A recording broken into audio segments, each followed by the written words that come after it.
বাহ! অনেকদিন বাদে পিকনিকে বেশ মজা হচ্ছে। কেটে থাকলেও খুব মজা হতো। আরে ও কি করে আসবে? ও তো শুতেই।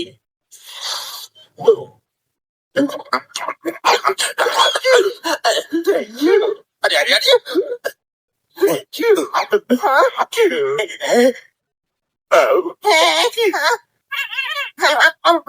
জগন্নাথ।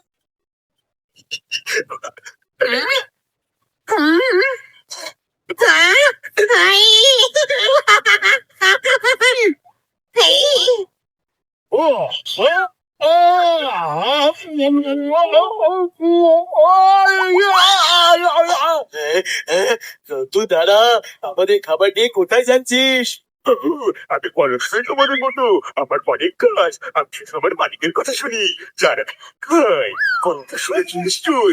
যার খাও তার সব কাজ সব তার সাথে করো। ওকে কাজ কে দিয়েছে? ও কার নুন খেয়েছে? কিছু একটা গন্ডগোল তো আছে। চল গিয়ে দেখা যাক বন্ধুরা।